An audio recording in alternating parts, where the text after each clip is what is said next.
వేల మంది. Okay, thank you. వాళ్ళ అందరికీ నమస్కారం.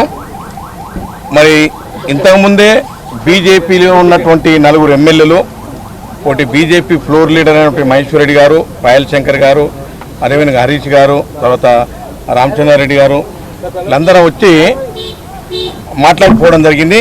మరి ముఖ్య విషయం ఏంటంటే ఇది 8వ రోజు. సరే, ఆ ఫస్ట్ అవర్ నుంచి కూడా ఈ రాష్ట్ర ముఖ్యమంత్రి గౌరవనీయులు రేవంత్ రెడ్డి గారి సూచన మేరకు కన్సర్న్ మినిస్టర్ అయినటువంటి ఉత్తమ్ కుమార్ రెడ్డి గారు, జిల్లా మంత్రివర్యులు పెద్దలు జూపల్లి కృష్ణారావు గారు, నేను, నాతో పాటు చాలామంది ఎమ్మెల్యేలు, కొమ్మరెడ్డి వెంకరెడ్డి గారు, మంత్రి గారు, జానారెడ్డి గారు అందరం కూడా దీన్ని మానిటర్ చేస్తూ ఉన్నాం. ఏది ఏమున్నా ప్రభుత్వ పరంగా ఏ రకమైనటువంటి చర్యలు తీసుకోవాలో ఆ రకమైనటువంటి చర్యలు తీసుకుంటా ఉన్నాం. త్వరితగతిన బయటికి తీసుకురావడం కోసం ఫస్ట్ అవర్ నుంచే ఈ ప్రభుత్వం ప్రయత్నం చేస్తూ ఉంది. మరి బీజేపీ నాయకులు ఇప్పుడే వచ్చి కొంత మాట్లాడిపోయినట్టుంది.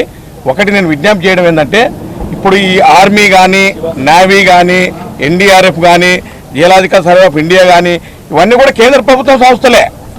కేంద్ర ప్రభుత్వ సంస్థలు కూడా వాడుకుంటా ఉన్నాం. సరే, వాళ్ళు ఎక్కువ విమర్శించకపోయి ఉండొచ్చు, కానీ ఏది ఏమున్నా ఈ ప్రభుత్వం ఏ రకమైనటువంటి మెజర్స్ తీసుకోవాలో ఆ రకమైన మెజర్స్ తీసుకుంటా ఉన్నాం.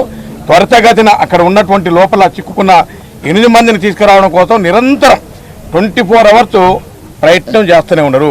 4 షిఫ్టులలో ఒక్కొక్క షిఫ్ట్కు 70 మంది చొప్పున, ఇప్పుడు గౌరవ మంత్రివర్యులు చెప్పినట్టుగా ఎన్డీఆర్ఎఫ్ కానీ, ఎస్డీఆర్ఎఫ్ కానీ, ఆర్మీ కానీ, నేవీ కానీ, సోమని 12 డిపార్ట్మెంట్లు పనిచేస్తున్నాయి, నిరంతరం పనిచేస్తూ ఉన్నాయి.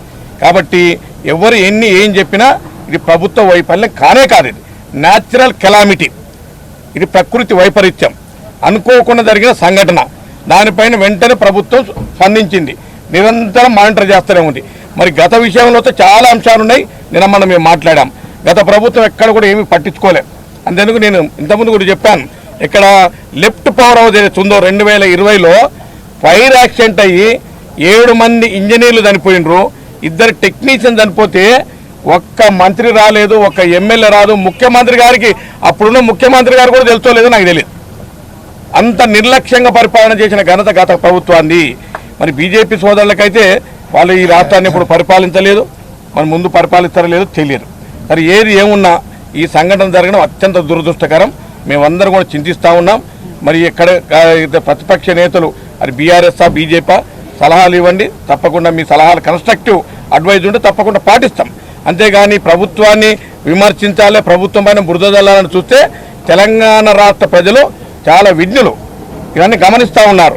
ఇప్పటి కూడా లేటెస్ట్ టెక్నాలజీ ప్రకారంగా రాడార్ సెన్సార్ తోటి మరి ఎక్కడెక్కడైతే బాడీలు ఉన్నాయో అవన్నీ కూడా గుర్తించడం జరిగింది. వర్క్ చాలా ఫాస్ట్గా నడుస్తూ ఉంది. ఒకవైపు ప్లాస్మా కట్టర్స్తో కట్టింగ్ నడుస్తూ ఉంది, ఒకవైపు మడ్డును ఎక్కడ మన లోకోమోటర్ ఏదైతే ఉందో లోకల్ ట్రైన్ ఉందో లోకోమోటివ్ దాని నుంచి కూడా తీసుకొస్తా ఉన్నారు. కన్వేయర్ బెల్ట్ కూడా త్వరలోనే రిపేర్ అవ్వబోతా ఉంది. డీవాటరింగ్ బ్రహ్మాండంగా చేస్తూ ఉన్నారు. యుద్ధ ప్రాతిపదికన పనులు జరుగుతూ ఉన్నాయి. నేను అనుకుంటా, నాకు తెలిసినంత నేను కానీ మా మంత్రులంతా కూడా డిస్కస్ చేయడం జరిగింది. రేపు మధ్యాహ్నం వరకు ఖచ్చితంగా ఏదో రిజల్ట్ బయటపడుతుంది. దాంట్లో 2 ప్లేసులలో ఉన్నాయి. వాళ్ళు చెప్పిన లెక్క ప్రకారంగా ఒక దగ్గర 4 ఉన్నాయి, ఒక దగ్గర 2, ఒక దగ్గర 2. ఈ రకంగా ఒకవైపు అంటే పార్టీ ఏ, పార్టీ బి. ఈ పార్టీ ఏలో ఉన్న చిక్కుకున్నటువంటి వాళ్ళు రేపు మధ్యాహ్నం వరకు 100కు 100% రిజల్ట్ వస్తుంది. ఆ దిశలోనే పనిచేస్తూ ఉన్నారు. 24 గంటలు పని జరుగుతుంది. ఎవరు కూడా దీన్ని విమర్శించడానికి వీలు లేదు. నిజంగా మనం విమర్శించే వాళ్ళు వస్తే లోపలి టన్నల్కి పోయి చూడండి, 13 కిలోమీటర్ల లోపలికి పోయి అది ఇన్స్పెక్ట్ చేసినాక మాట్లాడండి, మీకే తెలుస్తుంది అది. కాబట్టి ఇటువంటి విమర్శలు మంచిది కాదు. ప్రజలను మనం మిస్గైడ్ చేయొద్దు.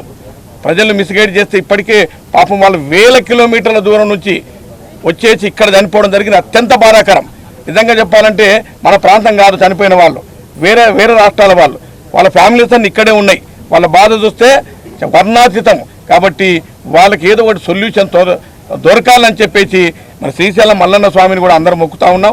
త్వరితగతిన ఇదంతా కూడా బయటికి రావాలి. పాపం మీరందరూ కూడా ఇక్కడ ఎన్ని డిపార్ట్మెంట్ 12 డిపార్ట్మెంట్లు 8 రోజుల నుంచి నన్ను అడిగితే విలేకరులు కూడా ఇక్కడే పడుకొని ఇక్కడ తింటారు. బట్టలు ఉన్నాయో లేవో నాకు తెలియదు, కానీ ఈ రకంగా మీకు కూడా కష్టాలే ఉన్నాయి. కాబట్టి మనందరూ కూడా ఏదో ఒక రిజల్ట్ బయటకు వస్తేనే ఇది సమాజం కూడా ఎదురు చూస్తుంది. Eagerly waiting for result. ఎవరు తెలంగాణ స్టేట్ ఒకటే కాదు, యావత్ భారతదేశం మొత్తం కూడా దీని వైపు చూస్తూ ఉంది. ఈవెన్ ప్రపంచ దేశాలు కూడా చూస్తూ ఉన్నాయి. రేపు 24 అవర్స్ లేదా 30 అవర్స్లో ఖచ్చితంగా ఏదో ఒక రిజల్ట్ వస్తుందని ఆశాభావం వ్యక్తం చేస్తూ ఉన్నాం. Thank you. గత ప్రభుత్వం 1 సెకండ్ గత ప్రభుత్వాలు ఇటువంటి దుర్ఘటనలు జరిగిన సందర్భంలో ప్రతిపక్ష నాయకులను హౌస్ అరెస్ట్ చేసినారు, దగ్గర కూడా అనేలే. ఇలా మా ప్రభుత్వము రేవంత్ రెడ్డి ప్రభుత్వము ఇదిపాల ఈ రోజున టీఆర్ఎస్ వాళ్ళు బీఆర్ఎస్ వాళ్ళు వచ్చినా బీజేపీ వాళ్ళు వచ్చినా మీ సమక్షంలో అక్కడి దాకా తీసుకెళ్ళినారు, చూపించారు, మీడియాలో మాట్లాడుతూ ఉన్నారు కదా. అంటే గత ప్రభుత్వ ఆంక్షలకు ఈ ప్రభుత్వానికి ఏమైనా వ్యత్యాసం ఉందా లేదా, అంటే ఆలోచన విధానంలో భేదం ఉందా లేదా? వాళ్ళు తప్పు చేసిన కాబట్టి ఎవరిని రానియలే చూడలే, ముందు సర్వీస్ చేసేటోళ్ళు.